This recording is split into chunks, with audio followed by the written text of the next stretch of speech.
देखिए अभी तक हम लोगों ने आपको पोजिशनल लॉजिक को स्टडी कर लिया। अब अगला हमारे पास आता है, लिखिए predicate logic.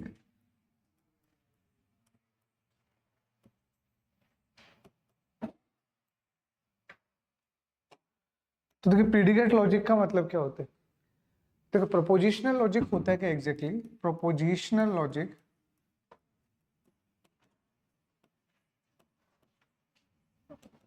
Is a particular case but predicate logic is a general case. तो अगर सिंपल से आपसे पूछे कि प्रोपोजिशनल लॉजिक और प्रेडिकेट लॉजिक का मीनिंग क्या है, तो प्रोपोजिशनल लॉजिक जो होता है वो एक पर्टिकुलर केस को बताएगा। पर्टिकुलर केस का मतलब जैसे मैंने बोला आपको कि Ram is a good boy. जैसे सिंपल सा अगर मैं आपको ये बोलूं कि मैं एक स्टेटमेंट आपको बोलता हूं कि Ram is a good boy, तो इस स्टेटमेंट को देखते ही आपको समझ में आएगा कि ये जो मेरा स्टेटमेंट है ये किसको फोकस कर रहा है, ये राम को फोकस कर रहा है। इसका मतलब ये सिर्फ राम की ही बात करेगा। तो राम की ही बात करेगा, इसका मतलब ये सिर्फ राम के लिए ही पर्टिकुलर है, राम के लिए ही पर्टिकुलर। बट अगर मैं ये बोलूं कि नहीं मैं राम की बात नहीं कर रहा, मैं दुनिया के हर एक अच्छे बच्चे की बात कर रहा हूँ, तो मैथमेटिक्स में इसे कैसे एजम्पशन करते हैं, like x like why like Z ऐसे तो लिखते हैं। तो इसी चीज को अपन ऐसे क्या लिखेंगे कि अगर हम यहाँ जनरल लिखना चाहेंगे तो हम क्या बोलेंगे, x is a good boy like this. तो यहाँ पे अब ये जो एक्स आपके पास आया है ये कौन है, हमें क्या इसका नाम पता है? नहीं, ये वो दुनिया के वो सारे लोग हैं जो अच्छे होते होंगे, सारे के सारे लोग हैं जो अच्छे होते होंगे। तो ये हमारा क्या बन गया, ये हमारा जनरल केस बन गया। It is just like that. वैसे ही आप अब इसे और कैसे समझ सकते हो, तो आप इसे ऐसे भी कह सकते हो कि एक मैं आपसे बोलूं जनरल सा कि 2+3 = 5 होते हैं, तो आपको समझ में आएगा कि मैं नंबरों को तो जोड़ रहा हूँ बट सिर्फ 2 और 3 को ही तो जोड़ रहा हूँ। पर इसी में अगर मैं ऐसे लिख दूं तो कि a+b मान लीजिए 10, तो इसका मतलब मैं उन दुनिया के तमाम नंबर्स की बात कर रहा हूँ जिनका एडिशन 10 आता हो।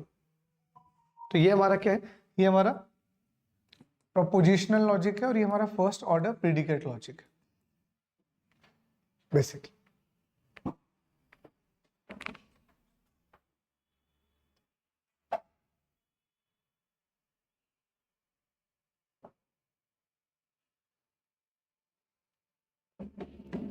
ठीक है, तो अब हमें प्रेडिकेट लॉजिक लिखना है, लिखेंगे कैसे? प्रोपोजिशनल लॉजिक तो हमने सीख लिया, कैसे लिखोगे, कंजंक्शन, डिसजंक्शन, नेगेशन, कंडीशन या बाई कंडीशनल का यूज करके आप कोई भी प्रोपोजिशनल लॉजिक लिख सकते हो। बट अगर आपको प्रेडिकेट लॉजिक लिखना है तो प्रेडिकेट लॉजिक आप कैसे लिखोगे? तो उसके लिए प्रेडिकेट लॉजिक को लिखने के लिए हम किसका यूज करते हैं यहाँ पे, तो उसके लिए हम यहाँ यूज करते हैं क्वांटिफायर्स का।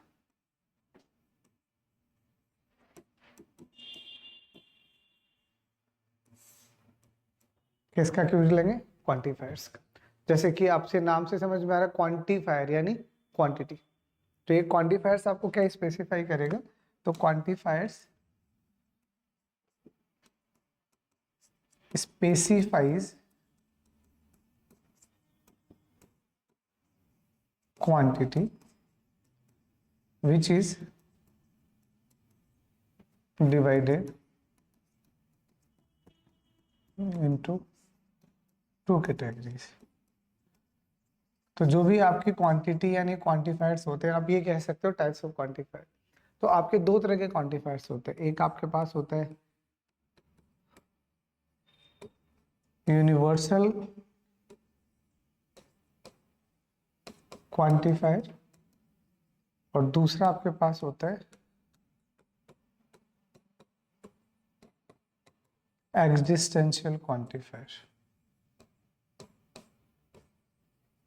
तो दो तरह के आपके पास क्वांटिफायर हो गए, एक होता है यूनिवर्सल और एक होता है एग्जिस्टेंशियल। तो यूनिवर्सल क्वांटिफायर का क्या मतलब है और एग्जिस्टेंशियल क्वांटिफायर का क्या मतलब है, पहले वो समझ लेते हैं। ठीक,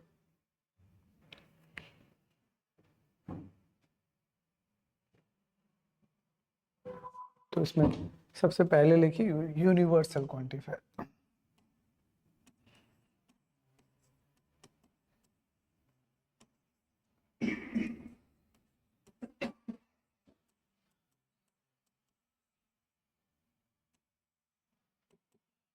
तो देखो यूनिवर्सल क्वांटिफायर की अगर आप बात करो तो यूनिवर्सल जैसे कि आपको नाम से समझ, यूनिवर्सल मतलब जो हर जगह। तो सिंपल सा कि if we want to represent a variable या a स्टेटमेंट, कोई भी एक वेरिएबल लिख दो, variable which is always true for a given statement. For a given statement is called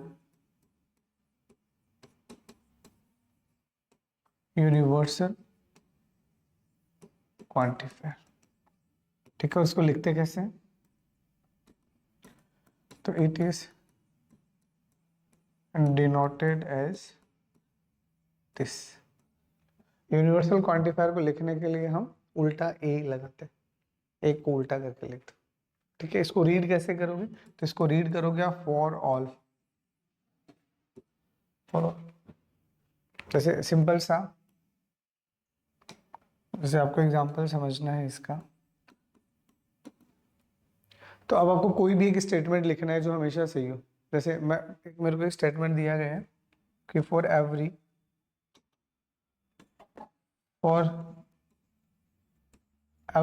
natural number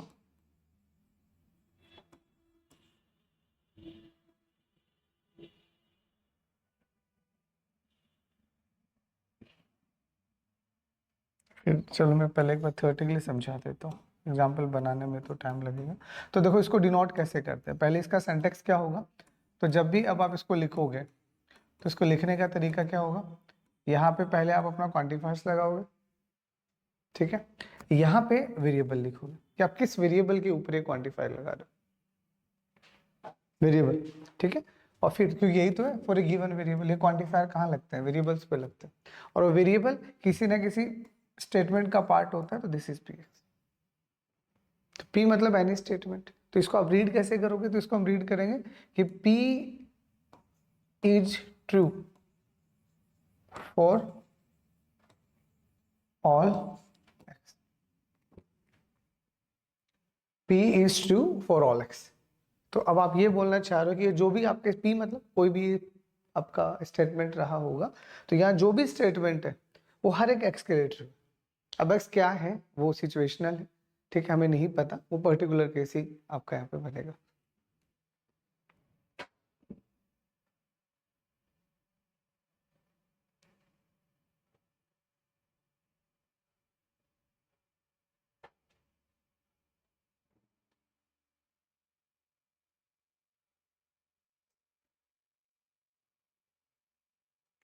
ठीक है, तो ये आपका आ गया यूनिवर्सल। तो यूनिवर्सल की जब भी बात करते हो तो आप हमेशा ऐसे ही लिखोगे कि पहले आप क्वांटिफायर्स लगाओगे, फिर वेरिएबल लिखोगे, और फिर आपका स्टेटमेंट्स आएगा। अब कितने स्टेटमेंट्स हैं वो डिपेंड करता है, but that is the syntax for it. ठीक है, इसे मैं दूसरा लिखे,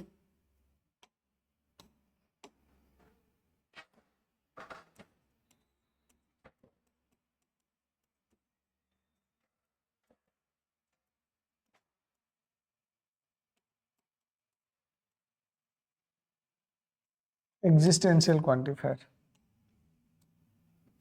तो यहाँ पे हमने क्या बोला, if you want to represent a variable which is always true, तो अब हम इसे क्या बोलेंगे कि if we want to represent a variable which is true at least once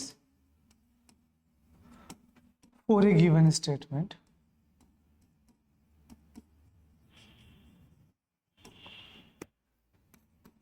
then we use existential quantifier।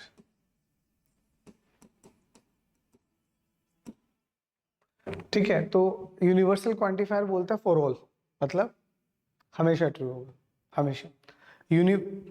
Existential क्या बोलते हैं कि कम से कम एक बार तो सही होगा ही होगा। हम ये नहीं कहते वो हमेशा सही है, और हम ये कहते हैं वो कम से कम एक बार सही है, या कुछ केसेस ऐसे होंगे जो सही होंगे। तो अगर हमेशा सही है तो यूनिवर्सल यूज लो, और कम से कम एक बार, मतलब हम ये नहीं कह रहे हमेशा गलत है, हमेशा गलत की नहीं बोल रहे, हम कहते हैं कभी ना कभी तो सही होगा ही होगा। तो उसके लिए फिर आप एग्जिस्टेंशियल का यूज लोगे। कैसे रिप्रेजेंट करते हो, तो इसको डिनोट करने के लिए हम यूज लेते हैं, इट इज डिनोटेड बाय, इसको हम लिखते हैं उल्टे ई से, ठीक है। तो इसको हम क्या बोलते हैं, या तो आप इसको ऐसे पढ़ोगे देयर एग्जिस्ट, या फिर आप पढ़ोगे सम, या आप इसको पढ़ोगे एटलीस्ट में। तो जो आपको पढ़ना आप पढ़ सकते हो, सब इसके मतलब है।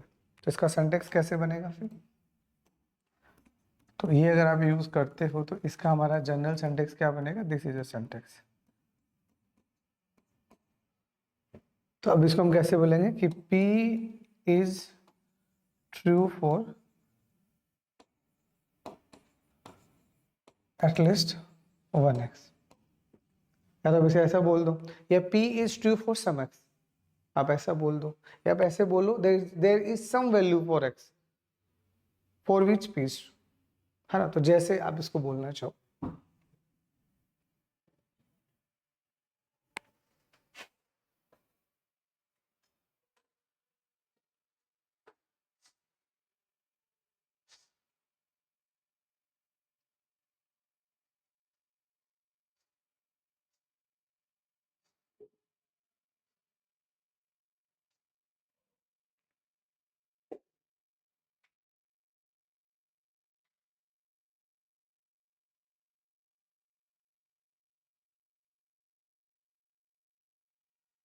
ठीक है, जैसे अभी थोड़ा सा मैथमेटिकली आप इसको समझना चाहो, तो जैसे एक सिंपल सा एग्जांपल मैं आपको समझा रहा हूँ। मैंने लिखा फॉर ऑल एक्स, अब आप यहाँ पे लिख रहे हो x greater than 0 where x belonging to this is statement, like ये अब आपका पूरा का पूरा क्या है, तो ये पूरा का पूरा आपका एक स्टेटमेंट है। तो आप क्या बोल रहे हो, जितने भी x हैं जो क्या है, जो नेचुरल नंबर है, n का मतलब क्या होता है, नेचुरल नंबर। तो जितने भी x हैं जो नेचुरल नंबर हैं वो हमेशा 0 से बड़े होते हैं, तो नहीं होता। नेचुरल नंबर कहाँ से स्टार्ट होता है, 1 से, 1 से। तो यहाँ 1 रखो, 2 रखो, 3 रखो, दुनिया का कोई भी नेचुरल नंबर रखो, x हमेशा क्या आएगा, बड़ा ही आएगा। तो इट इज ऑलवेज ट्रू, ठीक है। वैसे ही अगर आप इसी स्टेटमेंट को ऐसे लिखते हो कि देयर एग्जिस्ट सम x, और आप यहाँ पे लिखते हो तो मान लीजिए x इज, मान लीजिए लेस देन, मान लीजिए 10, और यहीं पे मैं लिख देता हूँ x बिलोंगिंग टू है। तो अब आप क्या कहना चाहोगे कि कुछ नेचुरल नंबर ऐसे होते हैं जो 10 से छोटे होते हैं ना, कौन से, 1 से 9। तो 1 से 9 तक के नेचुरल नंबर 10 से छोटे होंगे। अब 10 या 10 से आगे जाओगे, हाँ तो ये गलत हो जाएगा। बट हम क्या बोल रहे हैं, ना ही ये हमेशा सही है और ना ही ये हमेशा गलत है। तो कुछ वैल्यूज के लिए ये सही है, हाँ तो है ना, 1 से लेके 9 के लिए, क्योंकि नेचुरल नंबर की आप बात करो तो 1 to 9 इज वैलिड। तो दिन का meaning of this.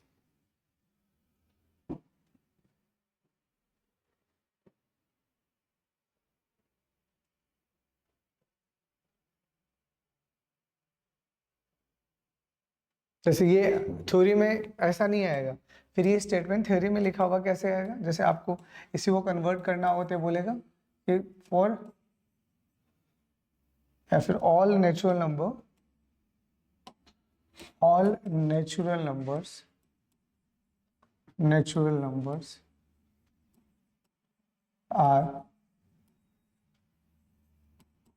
Greater than 0। जैसे ये अब आपका थ्योरी स्टेटमेंट है। जैसे इससे पहले भी तो हमने प्रेडिकेट लॉजिक में भी कुछ कन्वर्जन किए थे, ए एंड और नॉट को यूज करके, लाइक इफ देन वाले हमने कुछ एग्जांपल्स प्रीवियस क्लास में बनाए थे। वैसे अगर आपको एफओपीएल यानी फर्स्ट ऑर्डर प्रेडिकेट लॉजिक का यूज करना है तो ये स्टेटमेंट इस तरह से आएंगे, all natural numbers are greater than 0। अब आपको बोला गया है कि बताओ इसका आपका जो प्रेडिकेट लॉजिक बनेगा वो कैसे बनेगा, तो दैट्स आंसर, ठीक है। ऐसे आपको दूसरा दिया जाएगा तो दूसरा का स्टेटमेंट कैसे आएगा, तो ऐसा दिया जाएगा कि some natural numbers are less than 10। तो अगर आपको इस तरह से लिखा गया है तो अब आप इसको इसी तरह से लिखोगे कि हाँ कुछ नंबर्स x जो है, x क्या है, नेचुरल नंबर, मतलब एक नंबर है और वो जो भी नंबर है वो 10 से छोटे हैं, बट x क्या होना चाहिए आपका, it is just like that. तो यहाँ पे हमने एंड लिखा है एग्जैक्टली, देखा जाए तो कॉमा नहीं है, ये आप एंड लिख रहे हो, it is just like that, है ना, ये आपका एंड है,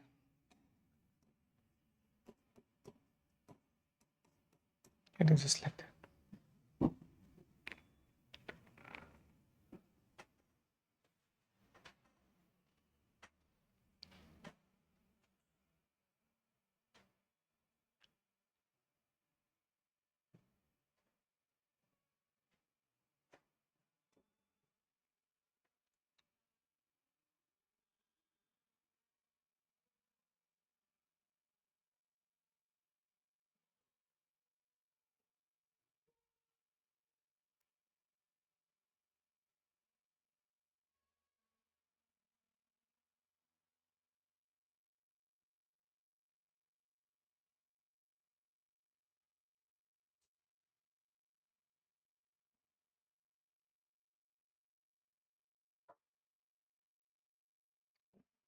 ठीक है, क्लियर। अब यहाँ पे कुछ सिंपल से रिजल्ट्स हैं छोटे छोटे, पहले उनको आप याद रख लो। देखो, अगर आप क्वांटिफायर्स पे कोई भी रिजल्ट लगाते हो तो क्वांटिफायर में सबसे पहले हम बात करते हैं नेगेशन का। मान लीजिए आपको लिखा हुआ for all x P x, ये आपके पास लिखा हुआ है और आप इस पे नेगेशन करते हो, तो ये किसके बराबर हो, डी मॉर्गन्स लो। तो यहाँ पे भी तो डी मॉर्गन्स लो हो सकता है ना, पर ये डी मॉर्गन्स लो अब किसके लिए, क्वांटिफायर्स के लिए। तो अगर आप ऐसा लिखते हो कि for all x which is true for P और इसका नेगेशन करोगे तो इसका नेगेशन क्या होगा, तो जब भी आप फॉर ऑल का यानी यूनिवर्सल का नेगेशन करते हो तो यूनिवर्सल जो होगा वो तो आपका कन्वर्ट हो जाएगा एग्जिस्टेंशियल में, और जो भी स्टेटमेंट है उसके आगे आपका नेगेशन लीजिए, इट इज जस्ट लाइक, ठीक है। ऐसे मान लीजिए यही सेम आपके सामने ऐसा लिखा हुआ है कि there exist like this is your statement are there, तो इसको लिखोगे तो ये फॉर ऑल में कन्वर्ट हो जाएगा, ये फॉर ऑल में कन्वर्ट हो जाएगा और यहाँ नेगेशन ऑफ आ जाएगा पी एक्स, है ना। इसको ही आप यहाँ पे कह सकते हो डी मॉर्गन्स लो। तो डी मॉर्गन्स लो को अगर आप यहाँ पे अप्लाई करते हो तो दरअसल, ठीक है। उसके अलावा अगर आपके पास में फॉर ऑल या एग्जिस्टेंशियल क्वांटिफायर अलग अलग है, जैसे आपने ऐसा लिख दिया for all x P x और फॉर ऑल एक्स मान लीजिए क्यू एक्स, फॉर एग्जाम्पल आपके पास ऐसा लिखा हुआ है, ठीक है। तो ये दो अलग अलग स्टेटमेंट है, ये अपने आप में एक अलग स्टेटमेंट है, ये अपने आप में एक अलग स्टेटमेंट, और आपने और लगा रखा है। तो उस केस में आप यहाँ से फॉर ऑल को कॉमन ले सकते हो और यहाँ से इन दोनों स्टेटमेंट के ऊपर आप फॉर ऑल लगा सकते हो, ठीक है। वैसे ही अगर ये देयर एग्जिस्ट लगा हुआ दोनों पे अलग अलग,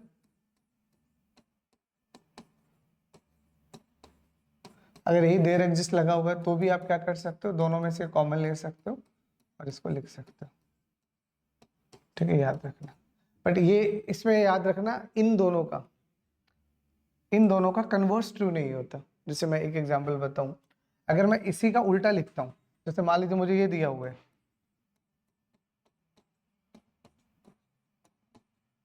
मान लीजिए, तो क्या अब मैं इसको ऐसे लिख सकता हूं,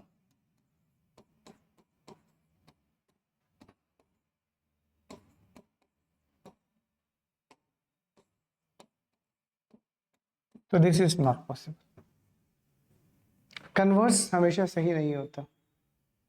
अगर ये अलग अलग है तो आप इन्हें साथ लिख सकते हो, बट अगर ये साथ में है तो आप अलग अलग करो, ऐसा हमेशा गारंटी नहीं है, याद रखना इस चीज को।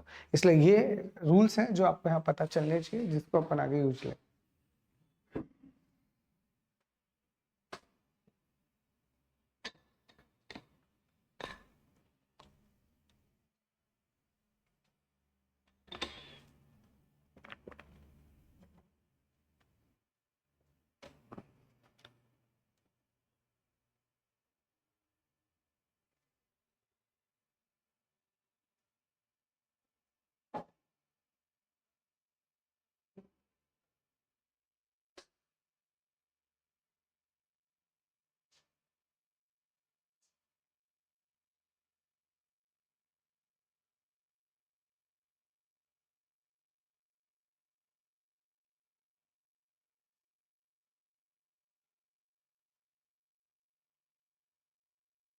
ठीक है, तो अब थोड़ा सा मैं आपको और प्रैक्टिस करवा देता हूँ कुछ थ्योरी स्टेटमेंट लिख के, क्योंकि यहाँ पे और तो कुछ नहीं है। कई बार क्या होता है, थ्योरी स्टेटमेंट्स आएंगे तो हमने प्रोपोजिशनल लॉजिक तो बनाना सीख लिया, वो बड़ा आसान होता है, दिक्कत आता है प्रोपोजिशन प्रीडिकेट लॉजिक के अंदर।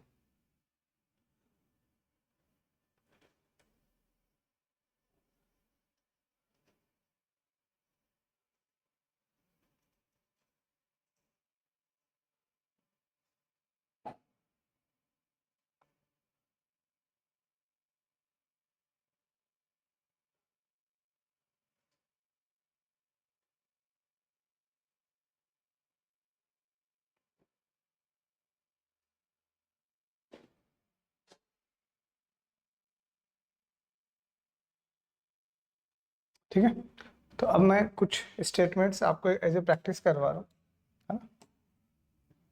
तो मैं कुछ थ्योरी स्टेटमेंट लिखूंगा, आप उसका क्या बनाना है, उसका प्रेडिकेट लॉजिक बनाना है।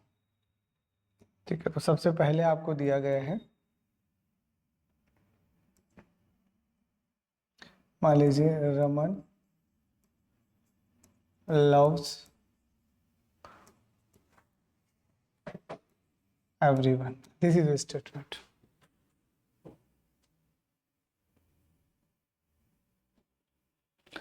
ठीक है, तो इसको अगर आप कन्वर्ट करोगे तो इसको लिखने का हमारा तरीका क्या रहेगा, तो इसको लिखने का तरीका होगा for all x and then this is your function and रमन दिस। तो यहाँ पे जब आप कन्वर्ट करते हो तो यहाँ पे यही हमारे फंक्शंस की फॉर्म में जाएगा।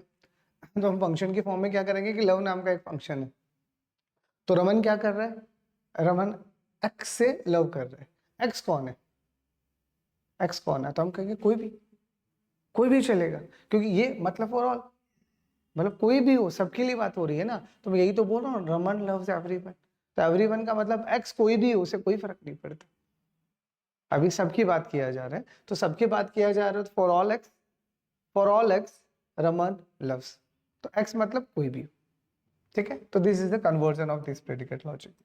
ठीक है, सेकंड एग्जांपल मान लीजिए आपको दिया गया है,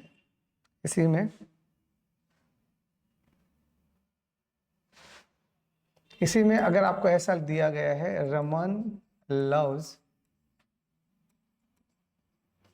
एवरी पर्सन,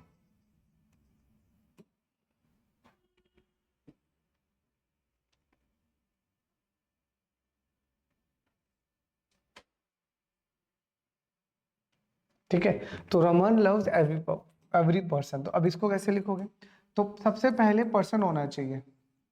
अरे पर्सन होगा तभी तो लव करेगा।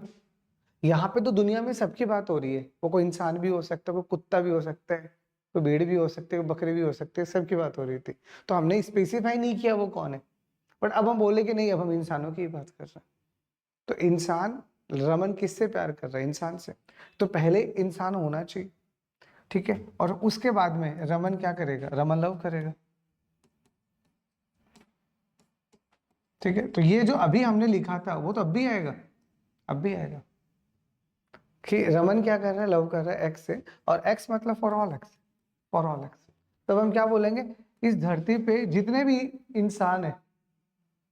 इंसान है तो रमन लव करेगा ना, तो इंप्लाइज दिस, इफ देन, अगर कोई एक्स पर्सन होगा तो उस हर एक पर्सन से रमन लव करेगा। ठीक है, अगर पर्सन है तो, पर्सन नहीं है तो अब नहीं करेगा। ठीक है, इसीलिए अब पर्सन हमारे लिए एक अलग फंक्शन बन गया, लव हमारे लिए एक अलग फंक्शन बन गया।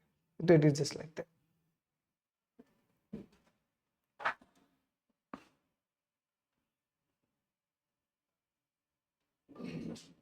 और देखो,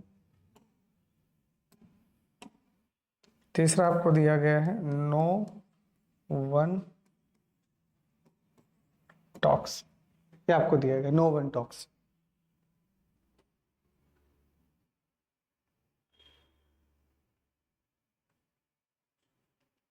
तो सिंपल सा कैसे लिखोगे, तो टॉक की बात हो रही है, तो हम सिंपल सा अगर ऐसे लिखते हैं, मान लीजिए, इसका मतलब आपको क्या समझ में आता है कि कम से कम एक इंसान तो होगा जो बात करेगा, देयर एग्जिस्ट, कम से कम एक इंसान तो ऐसा होगा जो बात करेगा। और कम से कम एक का उल्टा क्या होता है, कोई भी, तो इसका मतलब जस्ट अप्लाई द नेगेशन। तो कम से कम एक इंसान बात कर रहा था, जैसे आपने नेगेशन टिका दिया काम हो गया। या इसी में अब आपको समझ में आता है इसी का उल्टा, तो इसी को और कैसे लिख सकते हो, तो फिर इसकी जगह आप ये लिख दो और टॉक अंदर ले जाओ। अरे अभी भी पढ़ाया था ना रूल, अगर आप इसके आगे नेगेशन लगाते हो तो ये बदल जाएगा और नेगेशन यहाँ आ जाएगा। तो ये तभी भी रूल लिखवाए, तो या तो आप इसे ऐसे लिख दो, ऐसे लिख दो, जो आप लिखना चाहो।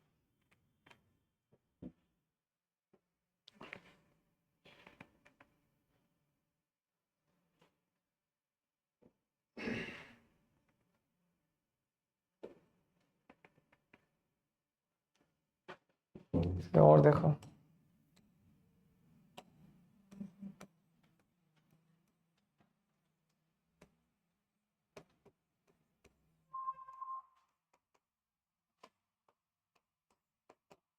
Everyone loves himself. ठीक है, अब इसको आपको लिखना है, तो आप कैसे लिखोगे? जितने भी एक्स हैं वो लव करेंगे, तो अब एक्स कौन है? कोई भी हो सकता है। तो जो एक्स होगा वो खुद से प्यार करेगा, तो एक्स कौन? कोई भी ना, तो कोई भी खुद से प्यार कर सकता है। यहाँ पे रमन किसी से भी प्यार कर रहा था, तो यहाँ पे हमने रमन को फिक्स किया था। ठीक है, रमन किसी और से प्यार करता, बट रमन अब खुद से भी तो प्यार करेगा। तो बट क्या रमन की बात हो रही है? नहीं, सबकी बात हो रही है। तो सबकी बात हो रही है, तो फॉर ऑल लव इटसेल्फ। ठीक है, और इसी में अगर मैं ऐसे लिखता तो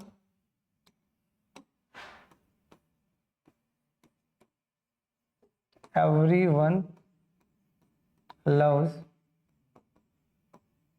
others।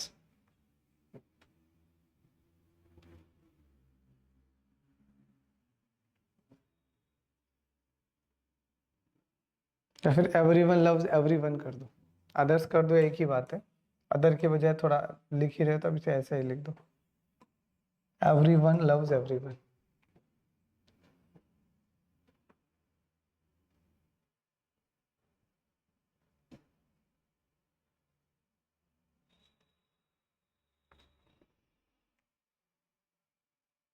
ठीक है, तो everyone loves everyone, इसका मतलब ये जो आपका फंक्शन आएगा जो आप यहाँ बनाने वाले हो लव वाला, इसमें कितनी वेरिएबल्स आएंगे? तो अब 2 आएंगे।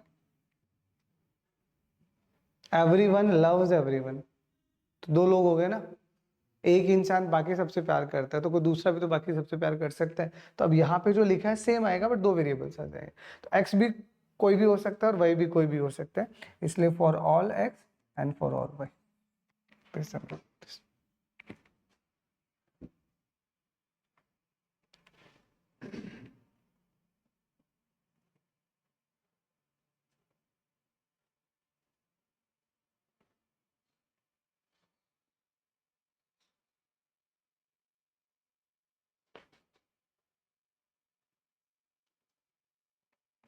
ठीक है, समझ में आ रहा है?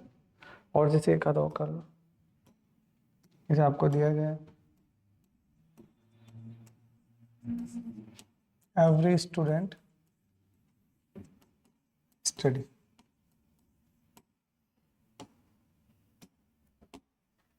हर एक स्टूडेंट जो है वो पढ़ता है, तो इसका मतलब पहले स्टूडेंट होना चाहिए। कौन सा वाला स्टूडेंट?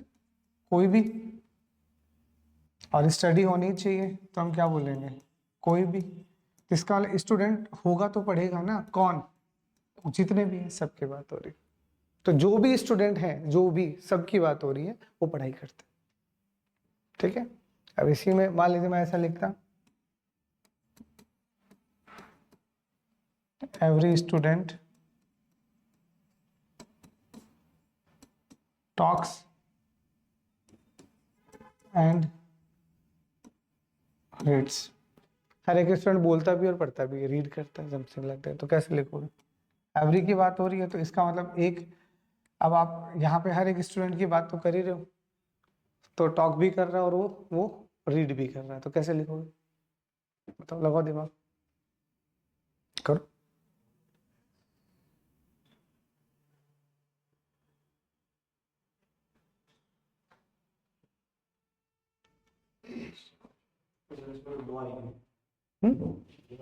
हाँ, तो इसमें सबसे पहले तो स्टूडेंट होना चाहिए। देखो कैसे लिखोगे, सबसे पहले तो स्टूडेंट होना चाहिए। अगर वो स्टूडेंट है, अगर वो स्टूडेंट है, देन वो क्या कर रहा है, टॉक भी कर रहा है एंड रीड भी कर रहा है। This the meaning of this. अरे अगर वो स्टूडेंट होगा तभी तो टॉक एंड रीड करेगा, स्टूडेंट नहीं है तो नहीं करेगा ना, इसलिए पहले स्टूडेंट होना जरूरी है। अब इसी में अगर मैं स्टूडेंट हटा देता और मैं सिर्फ इतना लिख देता, एवरीवन टॉक्स एंड रीड्स, ठीक है। तो अब हम बात करेंगे टॉक्स एंड रीड्स की। एक फंक्शन टॉक आ जाएगा, ठीक है, एंड रीड्स आ जाएगा। तो टॉक्स एंड रीड्स तो कर दिया, बट किसकी बात हो रही है, सबकी, तो फॉर ऑल। तो कंडीशन क्या है, आप इंप्लाइज कब यूज करोगे, डायरेक्ट एंड कब यूज करोगे। तो इंप्लाइज कब होगा, जब यहाँ पे किसी पर्टिकुलर की बात हो रही है। अभी जब मुझे पता ही नहीं कौन है, तो इसका मतलब कोई भी हो, फिर तो एक्स तो कोई भी हो गया ना। अब आपको ये बताने की आवश्यकता नहीं वो एक्स कौन है। यहाँ पे क्या बताया था कि नहीं, स्टूडेंट की बात हो रही है और वो कोई भी हो सकता है। यहाँ पे तो कोई भी हो सकता है, समझ रहे हो। अब यहीं पे एवरी पर्सन आ जाता, तो बस यहाँ स्टूडेंट की जगह हम पर्सन लिख देते हैं, ठीक है। तो इस तरह से चीजें वेरी करती है। तो ये क्वेश्चंस कुछ ऐसे से हैं, ये आपके एग्जाम में पूछे जा सकते हैं। और है क्या इस चैप्टर के अंदर, आपके सामने स्टेटमेंट्स आएंगे और वो कन्वर्जन पूछे, तो आपको आना चाहिए।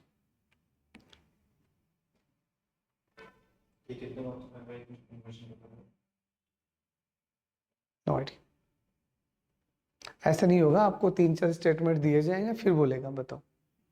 अगर एक ही आता है तो सिंपल सी बात है, 2 नंबर से ज्यादा क्या ही आएगा अभी तो, ठीक।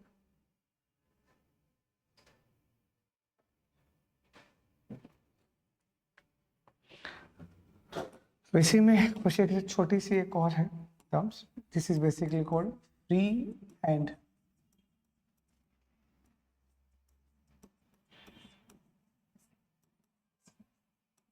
Bound variable.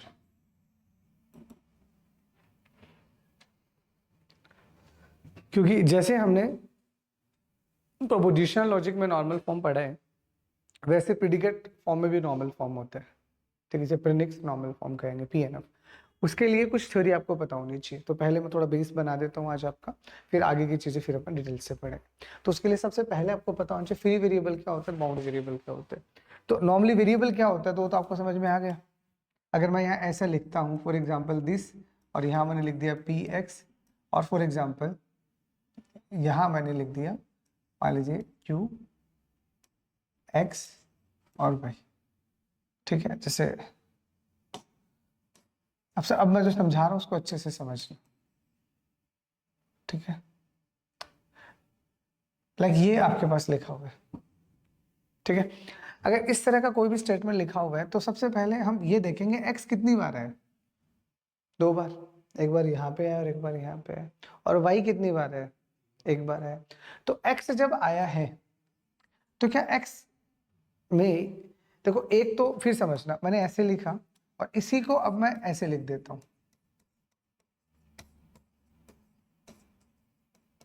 ठीक है। अब दोनों का अलग मतलब है। अगर मैं ऐसे लिखता हूं तो ये फॉर ऑल सिर्फ इस एक्स के लिए, इसके लिए नहीं। इसलिए ब्रैकेट का बहुत बड़ा रोल होता है यहाँ पे।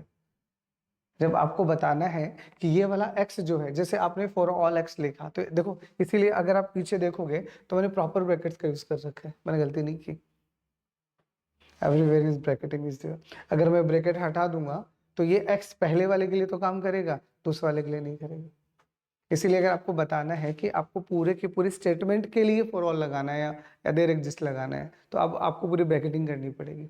तो यहाँ पे अगर आप इस फर्स्ट वेरिएबल एग्जाम्पल की बात कर रहे हो, तो यहाँ आपको क्या दिख रहा है कि इसमें एक्स जो है वो 2 बार है, एक बार यहाँ पे है और एक बार यहाँ पे है, ठीक है। तो किसी भी एक्स से पहले अगर कोई क्वांटिफायर लगा हुआ है, कोई भी क्वांटिफायर, मतलब आइदर यूनिवर्सल और एग्जिस्टेंशियल, तो उस एक्स को हम कहते हैं बाउंड वेरिएबल। मतलब अगर आपसे कोई पूछे बाउंड वेरिएबल क्या है, तो हम सिंपल से क्या बोलेंगे, बाउंड वेरिएबल का मतलब क्या होता है। बाउंड वेरिएबल, तो बाउंड वेरिएबल का सिंपल सा मतलब होता है कि if any variable contain quantifiers.